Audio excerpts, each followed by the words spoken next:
El conocimiento y la realidad, ese es el tema que nos reúne. ¿Es posible el conocimiento? ¿Es posible el conocimiento de la realidad? Pues de entrada sí, aunque tenemos que hacer algunas acotaciones. En primer lugar, vamos de nuevo en esa visión antropológica a lo que es la inteligencia del ser humano. Ya decíamos que en el ser humano, desde la perspectiva filosófica, no hay una división entre el inteligir y el sentir. Son dos elementos de un mismo sistema, ¿sí? Entonces, el ser humano, por excelencia, a diferencia del animal, se enfrenta a la realidad. Y en ese enfrentamiento, el ser humano va penetrando en lo profundo de la realidad. Dicho en otros términos, el ser humano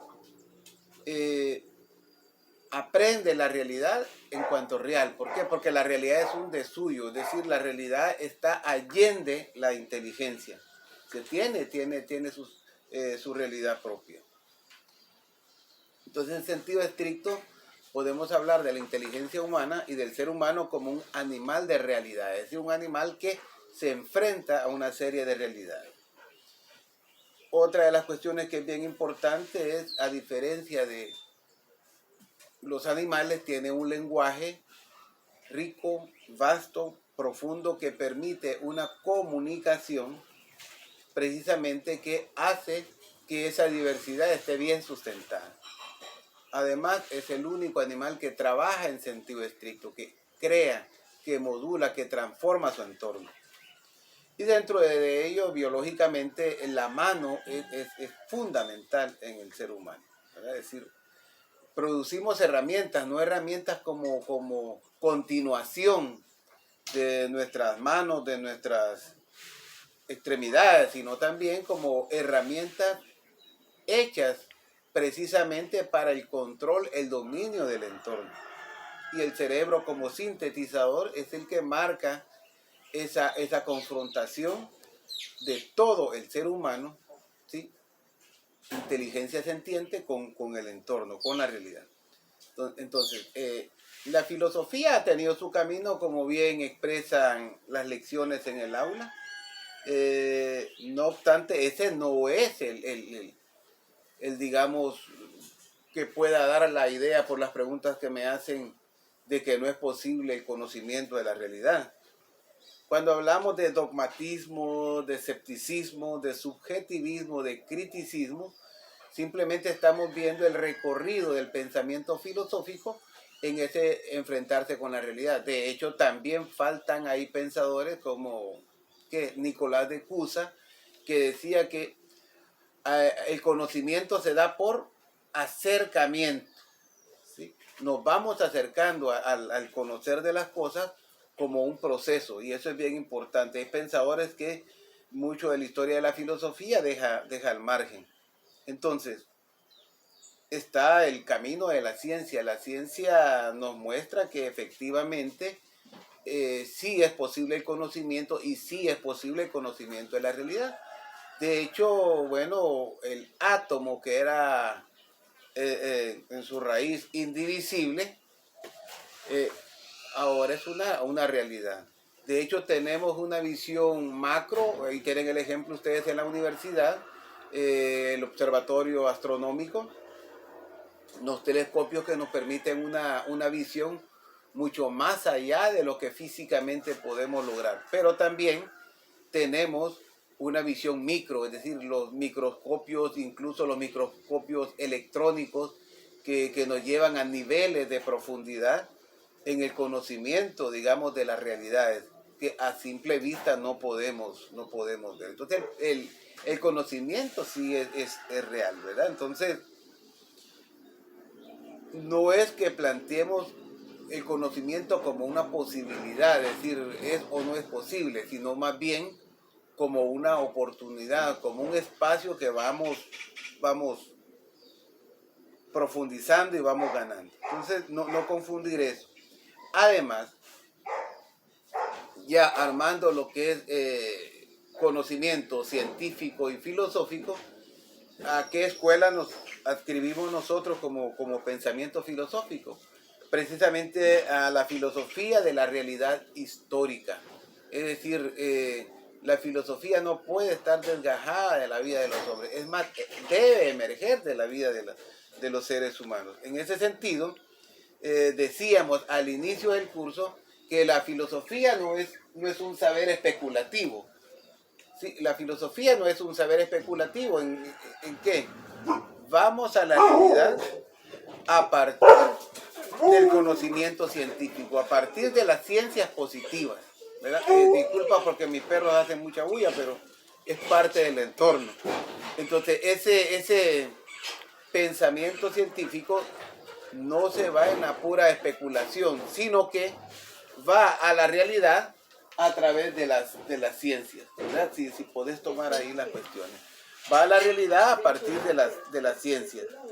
Y de ese conocimiento que nos da el conocimiento científico parte la reflexión filosófica que debe necesariamente atenerse a una formalidad, porque el pensamiento científico y el pensamiento filosófico tienen una formalidad a lo cual atenerse. No cualquier reflexión es filosófica. En ese sentido, la ciencia es un acceso, ¿ya? Porque no podemos, y de tal suerte que dentro de las herramientas que cree el ser humano, ya poníamos el ejemplo de los microscopios, de los telescopios, de una pala, un martillo, un machete, también hay herramientas teóricas que nos permiten de alguna manera ver la realidad, escudriñar la realidad, dominar esa realidad, aprenderla. Entonces no estamos hablando de que es solo una concreción, la cuestión de herramientas. Hay herramientas teóricas, hay herramientas cibernéticas que de alguna manera facilitan la funcionalidad de la vida humana. Entonces esta filosofía de la realidad histórica, como pensamiento crítico, tiene tres características que son bien importantes. Uno, es radical. Es un pensamiento radical, es decir, va a la raíz de las cosas. Dos, es desideologizador. Es decir, a veces, como dice Marx, si la realidad se nos mostrase tal cual es, no habría necesidad de ciencia, no habría necesidad de que el ser humano construya todos estos mecanismos y todas estas herramientas. Pero no, la realidad muchas veces se esconde tras las apariencias. Y entonces una de las tareas básicas del pensamiento crítico, del pensamiento filosófico, es precisamente la desideologización. Es decir, todos aquellos discursos que enmascaran la realidad, todos aquellos discursos engañosos que hacen que veamos la realidad de manera distorsionada. Y el tercer elemento que es crucial en el pensamiento crítico es el carácter emancipador, es decir, es un pensamiento libertario, propende a la libertad de las personas, ¿verdad? Entonces, dentro del marco de estas herramientas y como una muestra de que sí es posible el conocimiento de la realidad, aplicamos una herramienta teórica, un sondeo con ustedes a inicio del curso, en el cual hicimos un sondeo de realidad. Participaron 260 estudiantes, 15 no participaron por diversas razones, y el docente. Es decir, tenemos una participación de 261. Y entrevistamos a 10 personas cada uno, estamos hablando de 2.861 personas. Sí, es un número nada despreciable. Y aquí tenemos, y vamos a pedir que sí enfoquen bien el resultado del sondeo, porque eso nos va a servir ya para el foro en el cual vamos a profundizar. Pongan ustedes que este resultado son como los síntomas que tiene un enfermo que se llama El Salvador, ¿sí? Ahora, hay una diferencia que hay que remarcar bien. Todos los años hacemos sondeo. Yo todos los años con mis estudiantes hago sondeo. De este sondeo, lo particular es que salen los mismos problemas y en el mismo orden. solo que hay una cosa bastante más complicada. Es decir, de los 8 problemas que ustedes ven acá ahora, 7 de ellos, del 1 al 7, ocupan el primer lugar, tienen el mismo número de menciones.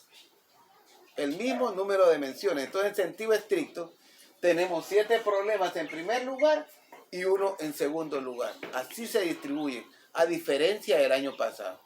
¿Eso qué nos indica sociológicamente? Nos indica que la realidad se ha complicado más, que la realidad está más difícil.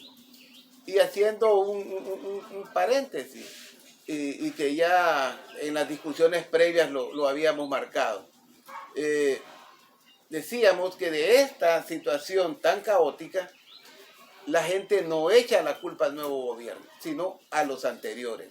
Entonces, por lo tanto, decíamos que ya perfilábamos un resultado, el desarrollo, el resultado de las elecciones iba a ser tremendamente catastrófico para los grupos tradicionales.